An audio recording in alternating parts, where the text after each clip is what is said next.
창세기 24장. 아브라함은 이제 나이 많은 노인이 되었다. 주께서는 아브라함이 하는 일마다 복을 내려주셨다. 하루는 아브라함이 집안일을 맡아 하는 가장 나이 많은 종을 불러 말했다.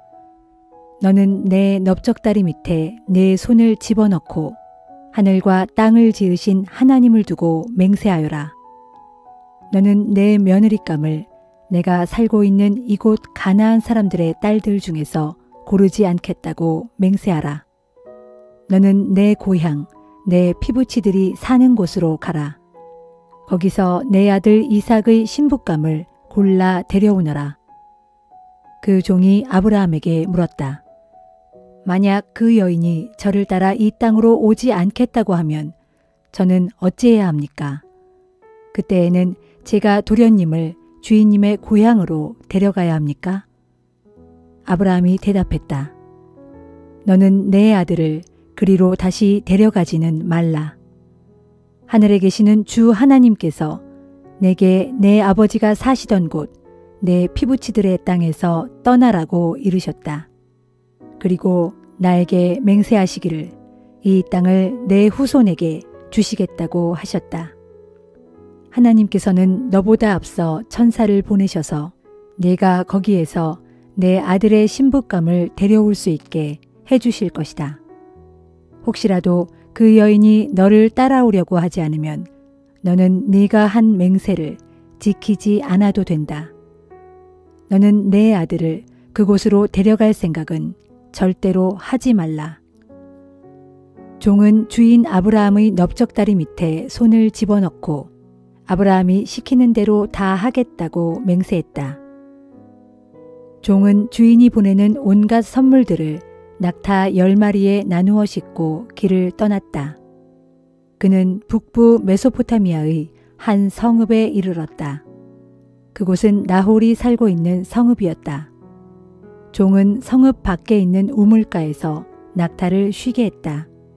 때는 동네 안악들이 우물로 물을 기르러 오는 저녁 무렵이었다. 종은 하나님께 기도드렸다. 저의 주인 아브라함이 섬기시는 주 하나님, 오늘 이 몸이 찾아온 목적을 잘 이룰 수 있도록 도와주소서. 저의 주인 아브라함에게 은총을 베풀어 주소서. 저는 지금 여기 우물가에 서 있습니다.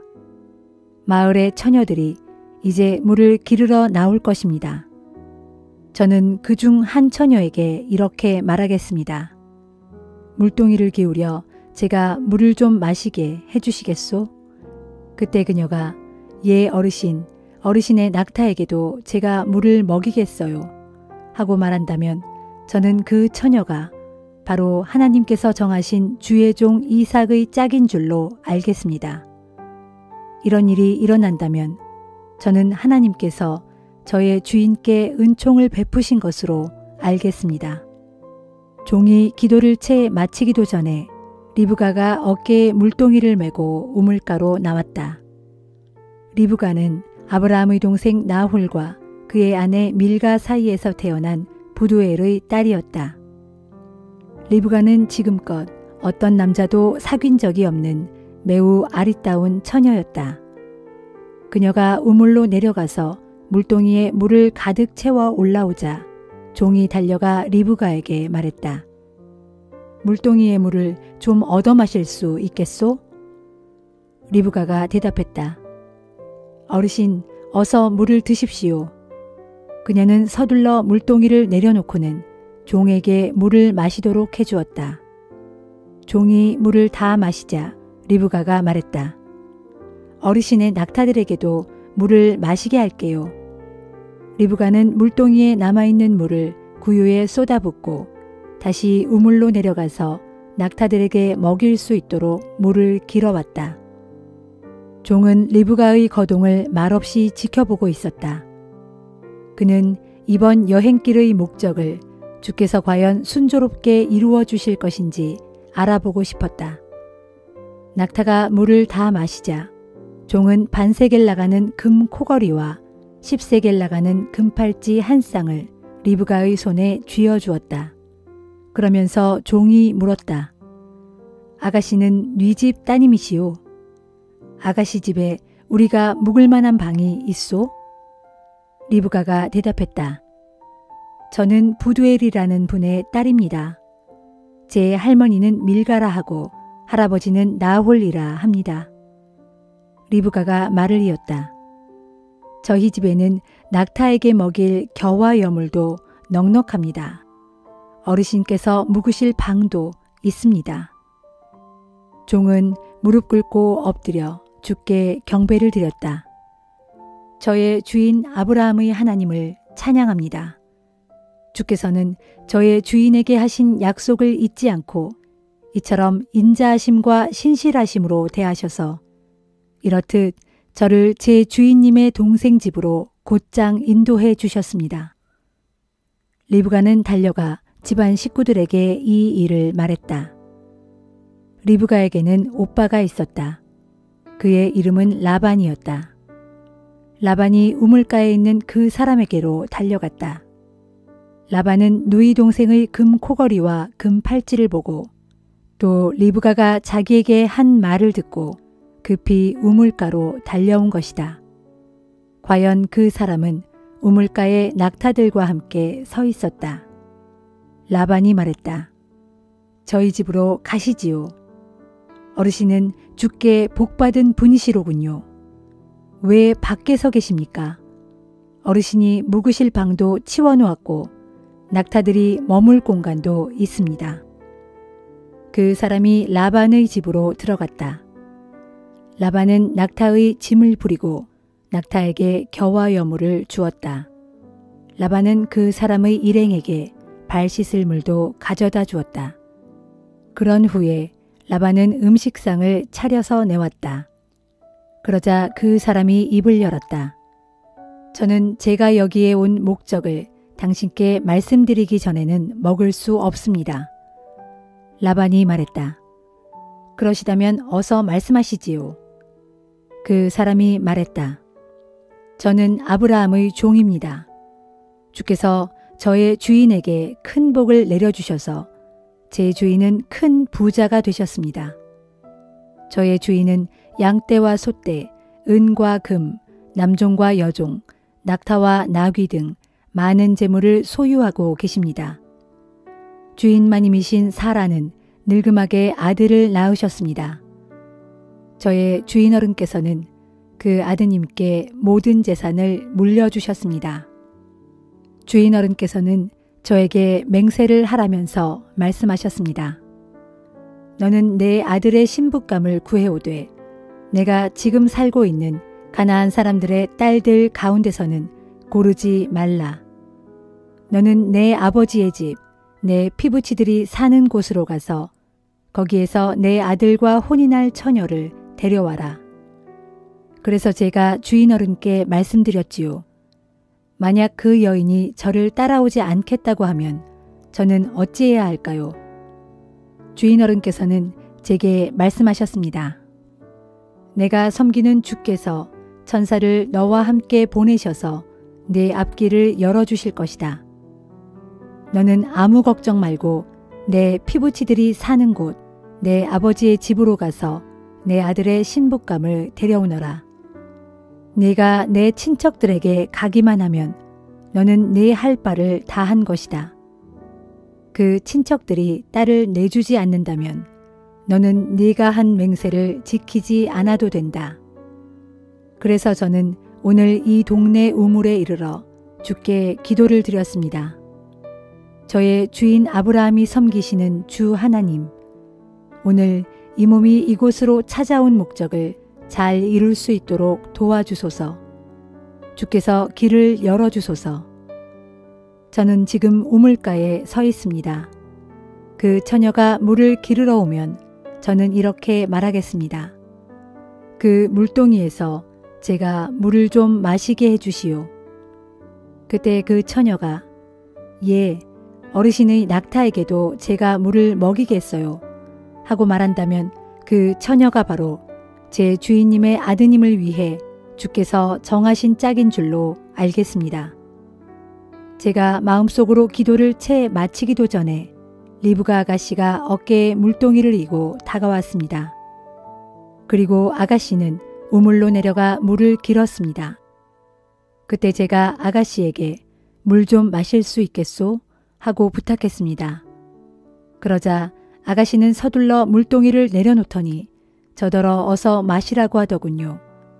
그러면서 아가씨는 제 낙타들에게도 물을 마시게 하겠다면서 물을 더 길어와서 제 낙타들에게도 물을 마시게 했습니다. 그래서 제가 아가씨는 네 집 따님이시오 하고 물어보았지요. 그랬더니 아가씨는 부두엘이라는 분의 딸이고 할머니는 밀가이며 할아버지는 나홀이라고 대답하더군요.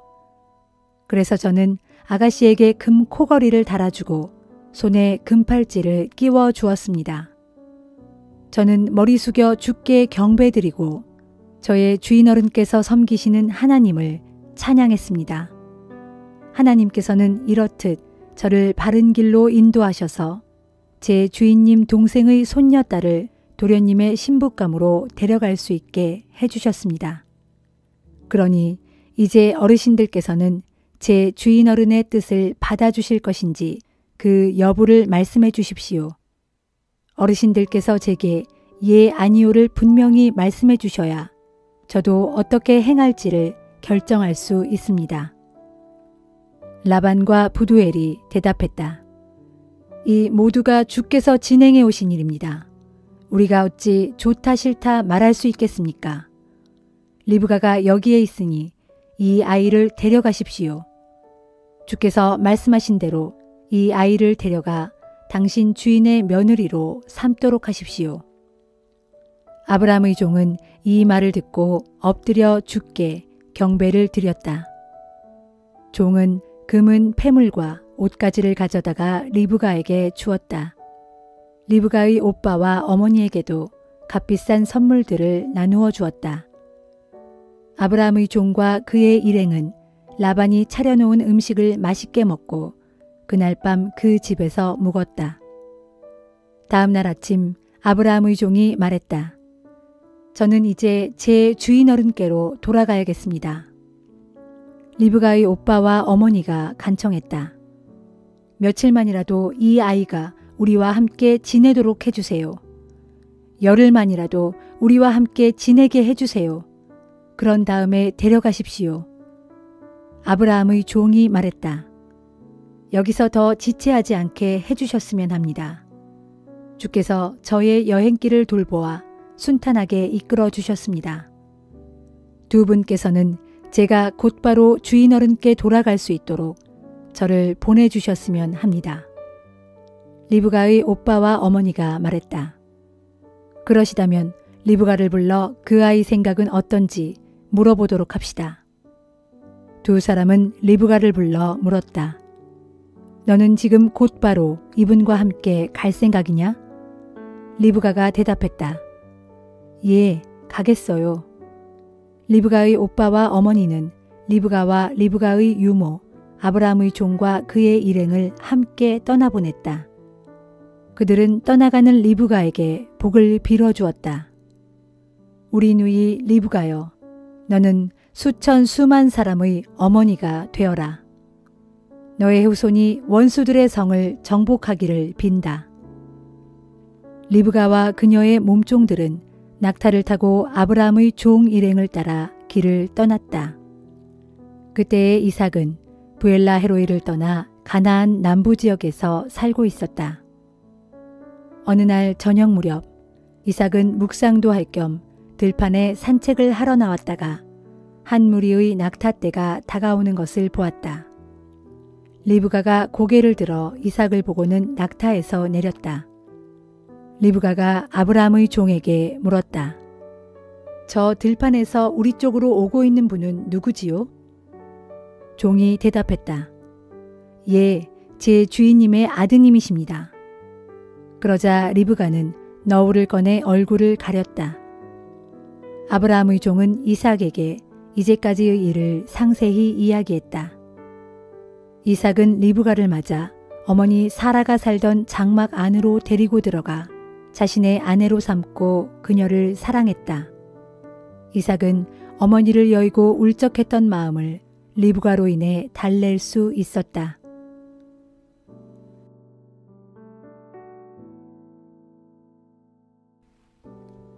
마태복음 23장. 그때 예수께서 제자들과 무리들에게 말씀하셨다. 율법 교사들과 바리새파 사람들이 모세의 자리에 앉아 있습니다. 그러니 그들이 여러분에게 말하는 것은 다 지키십시오. 그러나 그들의 행실은 본받지 마십시오. 그들은 말뿐이고 실천은 하지 않는 사람들입니다. 그들은 지기 힘든 무거운 짐을 묶어서 사람들의 어깨에 지우지만 정작 자기들은 손가락 하나 까딱하려 하지 않습니다. 또 그들은 무슨 일이든 남에게 잘 보이기 위해서 합니다.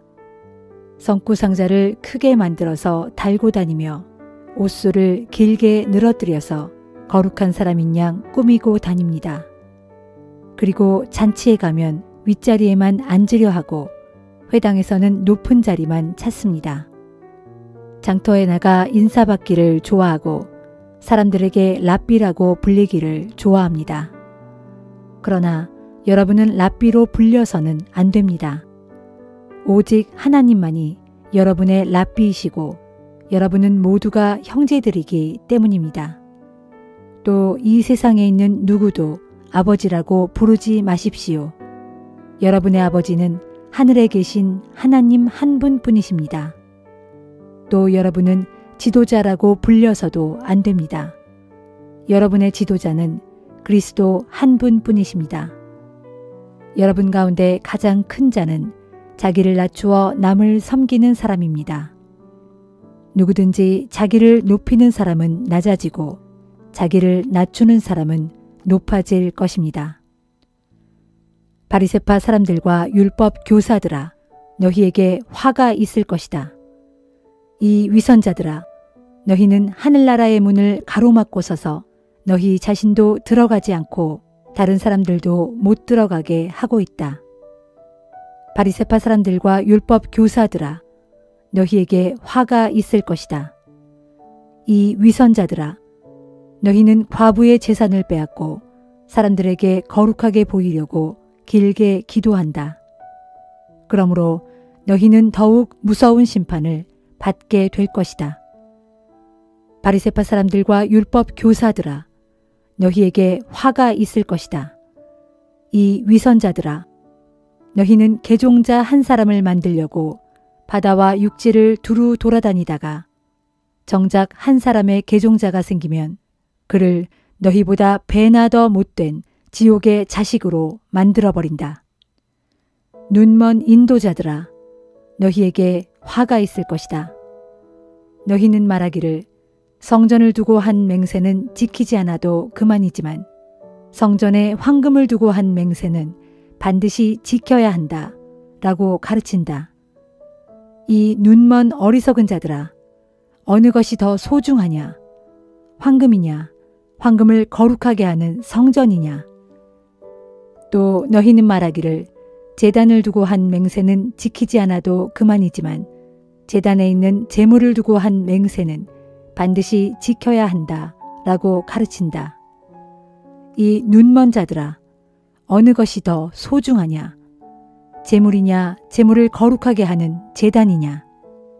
제단을 두고 하는 맹세는 제단뿐만 아니라 그 위에 있는 모든 것을 두고 하는 맹세이고 성전을 두고 하는 맹세는 성전뿐만 아니라 그 안에 사시는 분을 두고 하는 맹세가 아니냐. 그리고 너희가 하늘을 두고 한 맹세는 하나님의 보좌와 그 위에 앉으신 분을 두고 한 맹세가 아니냐. 바리새파 사람들과 율법 교사들아, 너희에게 화가 있을 것이다. 이 위선자들아, 너희는 박하와 회향과 근체의 11조는 챙겨 바치면서도 정의와 자비와 믿음 같은 율법의 더 중요한 요소들은 무시한다. 물론 11조도 바쳐야 하지만 그보다 더 중요한 일을 결코 소홀히 해서는 안 된다. 눈먼 인도자들아, 너희가 하루살이는 걸러내면서도 낙타는 통째로 꿀꺽 삼키는구나. 바리새파 사람들과 율법 교사들아, 너희에게 화가 있을 것이다. 이 위선자들아, 너희가 잔과 접시의 겉은 깨끗이 닦아놓지만 그 속에는 방탕과 탐욕으로 온통 더럽혀져 있구나. 눈먼 바리새파 사람들아, 먼저 잔 속부터 깨끗이 닦아라. 그래야 겉도 깨끗해질 것이다. 바리새파 사람들과 율법 교사들아, 너희에게 화가 있을 것이다. 이 위선자들아, 너희는 아름답게 꾸며놓은 무덤과 같다. 겉은 좋아 보이지만 그 속에는 죽은 사람의 뼈와 썩은 것으로 가득 차 있다. 이와 같이 너희도 겉으로는 거룩한 사람처럼 보이지만 속에는 온갖 위선과 죄가 가득 차 있다. 바리새파 사람들과 율법 교사들아, 너희에게 화가 있을 것이다. 이 위선자들아, 너희는 예언자들의 무덤을 단장하고 의인들의 기념비를 세워놓고는 우리가 만약 조상들의 시대에 살았더라면 예언자들을 피 흘리게 했던 조상들처럼 행동하지는 않았을 텐데 라고 말하니, 결국 이것이 너희가 예언자들을 죽인 자들의 자손임을 스스로 증거하고 있는 셈이 아니냐. 그러니 너희는 조상들이 저질러온 악한 일의 분량을 마저 다 채워라. 뱀들아, 독사의 새끼들아, 너희가 어떻게 지옥의 심판을 피할 수 있겠느냐. 그러므로 내가 예언자들과 지혜 있는 교사들과 율법 교사들을 너희에게 보낼 것이다. 그러나 너희는 그들 중 어떤 이들은 죽이거나 십자가에 못 박고 어떤 이들은 회당에서 채찍질하면서 이 마을 저 마을로 잡으러 다닐 것이다. 그리하여 의인 아벨의 피로부터 너희가 성소와 제단 사이에서 죽인 바라기아의 아들 사가랴의 피에 이르기까지 너희는 땅 위에서 흘린 모든 의로운 자들의 핏값을 치러야 할 것이다. 내가 진정으로 너희에게 말한다. 지나간 세대의 모든 죄에 대한 심판이 이 세대에 내릴 것이다. 예루살렘아, 예루살렘아, 예언자들을 죽이고 하나님께서 보내신 자들을 돌로 치는 자여, 암탉이 병아리를 날개 아래 품듯이 내가 몇 번이나 네 자녀를 모아 품으려고 하였던가. 그러나 너희가 응하지 않았다. 그러므로 보아라, 너희의 집은 버림을 받아 황폐해질 것이다. 내가 너희에게 분명히 말한다. 주의 이름으로 오시는 이여 복되도다 라고 너희가 찬양할 그때까지 너희가 다시는 나를 보지 못할 것이다.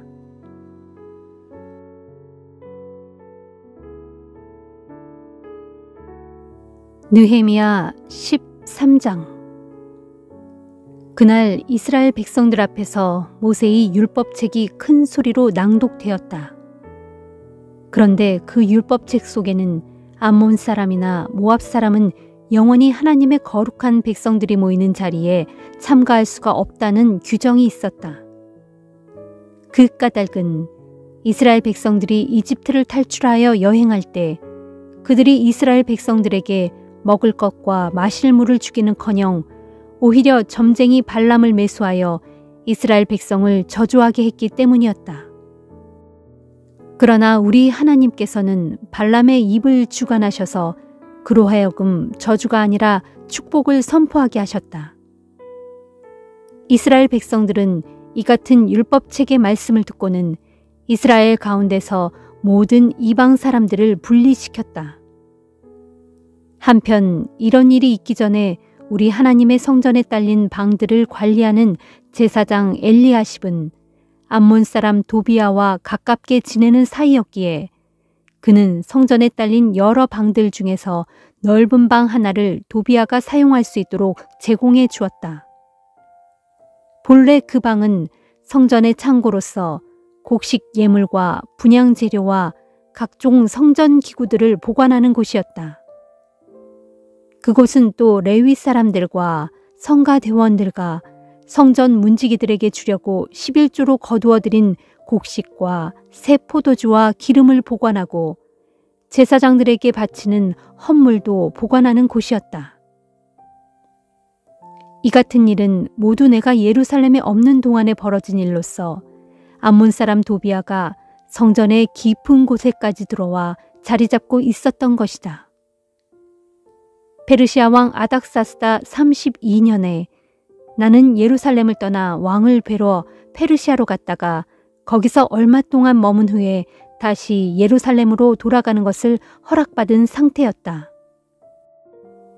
내가 다시 예루살렘에 돌아와서야 비로소 나는 제사장 엘리야십이 어처구니 없게도 하나님의 성전 안뜰에 암몬 사람 도비아를 위해 방을 내준 이 악한 일을 알게 되었다.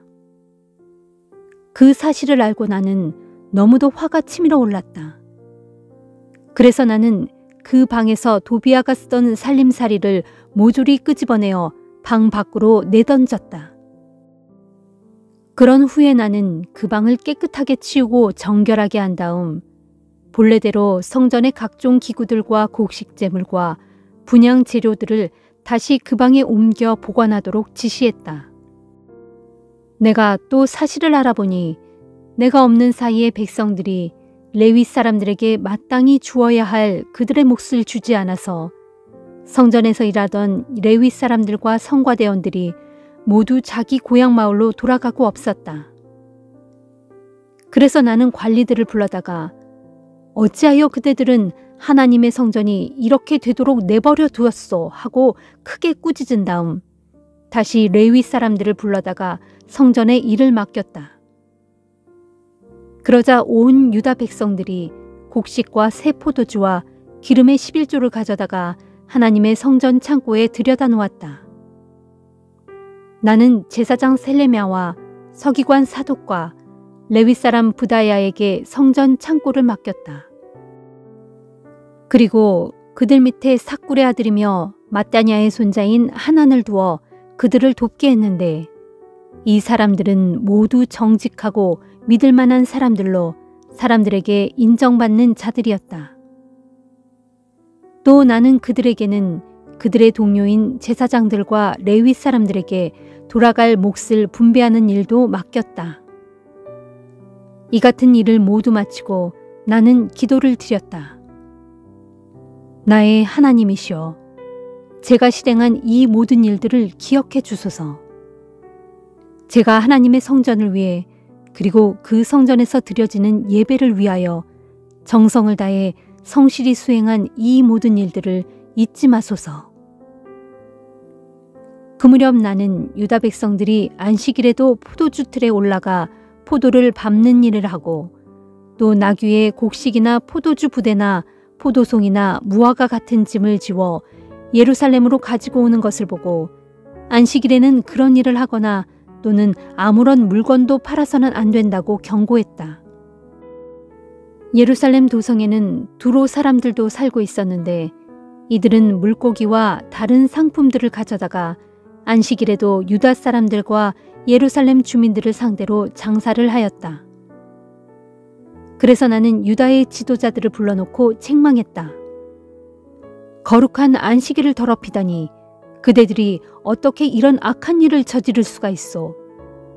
여러분의 조상들이 바로 이 같은 죄를 지었기 때문에 우리 하나님께서 그토록 진노하셔서 큰 재앙을 우리와 우리의 이 도성에 내리셨던 것이 아니오.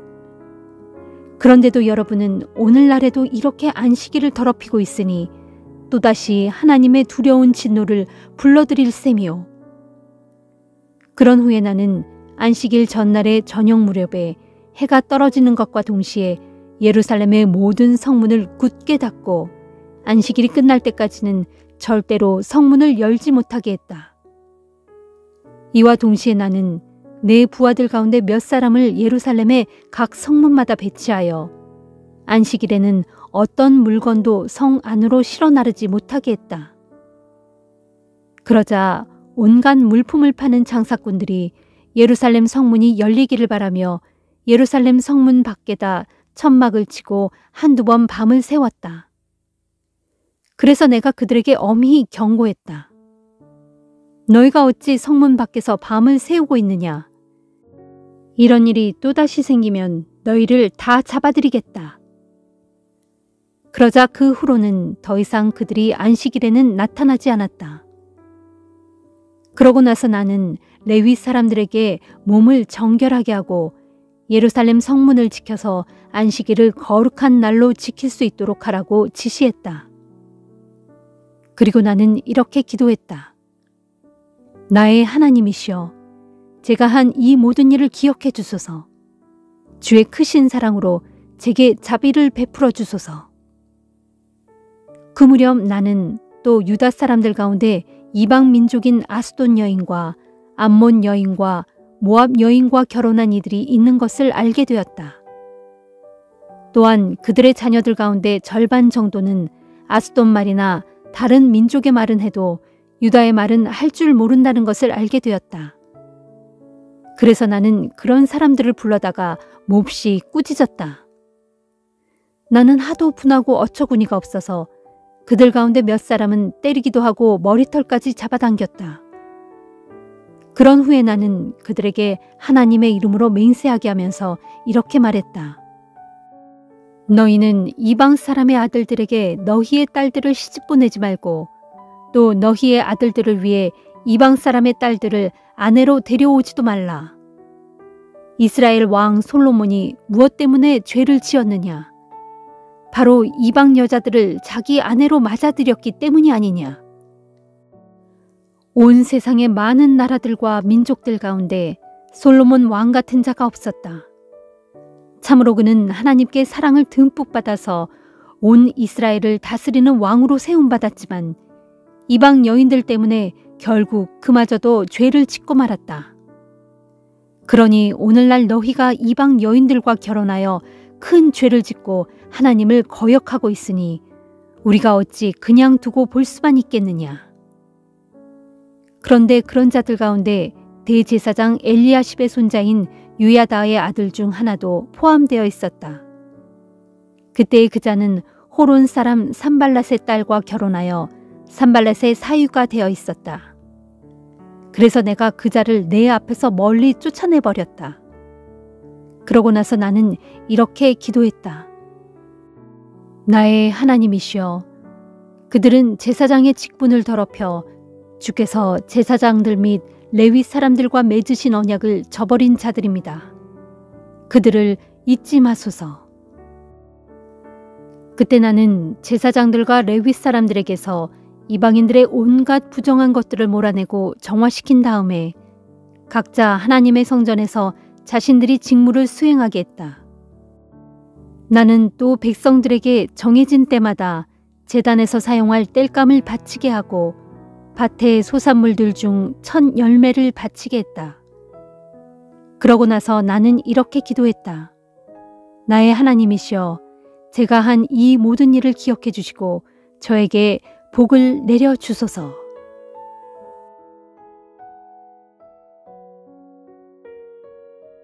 사도행전 23장.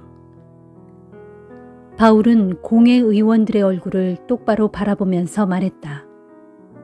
형제 여러분, 저는 오늘날까지 올바른 양심을 가지고 하나님께 대한 제 의무를 다해 왔습니다.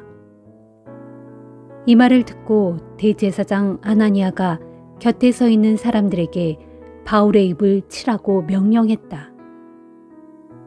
그러자 바울이 그에게 말했다. 이 겉만 번드르르한 위선자여, 하나님께서 당신을 치실 것이요. 당신은 거기에 앉아 율법에 따라 나를 재판한다고 하면서 나를 치라고 명령함으로써 도리어 당신 스스로 율법을 어겼소. 그때 곁에 서 있던 사람들이 바울에게 말했다. 어디 그런 말로 감히 하나님의 대제사장을 모욕하느냐? 바울이 말했다. 형제들이여, 저는 그 사람이 대제사장인 줄은 몰랐습니다. 성경에 기록되기를 내 백성의 지도자들을 욕하지 말라 한 것을 저도 잘 알고 있습니다. 그러고 나서 바울은 공회 의원들 중 일부가 사두개파요, 또 일부는 바리새파인 것을 알고서 이렇게 큰 소리로 말했다. 형제 여러분, 나는 조상대대로 바리새파 사람입니다. 제가 오늘 여기서 재판을 받는 것은 죽은 자의 부활을 믿는다는 이유에서입니다. 이 말을 듣고 공회 의원들은 둘로 갈라졌고 바리새파와 사두개파 사이에 다툼이 벌어졌다. 사두개파 사람들은 부활이 없다고 말하고 또한 천사들이나 영도 존재하지 않는다고 주장한 반면 바리새파 사람들은 그런 것들을 모두 인정했기 때문이었다. 공회가 크게 소란해졌다. 그때 바리새파 율법 학자들 가운데 몇 사람이 나서서 바울을 옹호했다. 우리는 이 사람에게서 아무런 잘못을 찾을 수 없습니다. 영이나 천사가 그에게 말해주었을 수도 있지 않습니까? 다툼과 논쟁이 더욱 격렬해지자 천부장은 바울이 그들에게 찢겨 죽을까 염려되어 군인들에게 그를 빼내어 병영으로 다시 데리고 가라고 명령했다. 그날 밤 주님이 바울 곁에 서서 말씀하셨다. 용기를 내라. 예루살렘에서 네가 나에 대해 증언한 것처럼 로마에서도 나를 증언해야 한다. 이튿날 아침 유대인들은 한데 뭉쳐 모이한 뒤에 바울을 죽이기 전에는 먹지도 않고 마시지도 않겠다고 굳게 맹세했다. 바울을 죽이려는 이 모의에 가담한 사람은 무려 40명이 넘었다. 그들은 대제사장과 장로들에게 가서 말했다. 우리는 바울을 죽이기 전에는 아무것도 먹지 않기로 굳게 다짐했습니다. 그러니 이제 여러분과 의원들은 더 정확하게 조사할 일이 있다면서 바울을 여러분들 앞에 데려오도록 천부장에게 요청하십시오. 그러면 우리는 바울이 이리로 오는 도중에 그를 감쪽같이 죽여 없앨 것입니다. 우리는 그런 만반의 준비를 다 해놓았습니다. 그런데 바울의 조카가 이 음모에 대해 미리 알아채고는 급히 로마 병영으로 달려가 바울에게 그 사실을 알려주었다. 바울이 백부장 한 사람을 불러 말했다. 이 청년을 즉시 천부장에게 데려다 주십시오. 긴히 전할 말이 있다고 합니다. 백부장이 청년을 천부장에게 데려다 주며 보고했다. 죄수 바울이 저를 부르더니 이 청년을 대장님께 즉시 데려다 주라고 했습니다. 긴히 드릴 말씀이 있다고 합니다. 천부장은 청년의 손을 잡고 한쪽으로 데리고 가더니 물었다. 내게 긴히 전하겠다는 말이 무엇인가? 청년이 말했다. 유대인들이 대장님을 찾아와서 내일 바울을 한 번 더 공회 앞에 데리고 나와달라고 요구할 것입니다. 그들은 그렇게 요구하기로 공모했습니다. 그러나 대장님께서 그것을 허락하시면 안 됩니다. 40명이 넘는 유대인들이 도중에 바울을 덮쳐 죽이려고 길가에 잠복해 있습니다.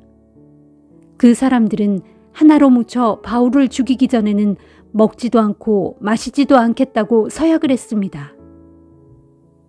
그 사람들은 지금 바울을 죽일 만반의 준비를 다 거쳐놓고 대장님의 허락만 기다리고 있습니다. 천부장이 말했다. 알았다.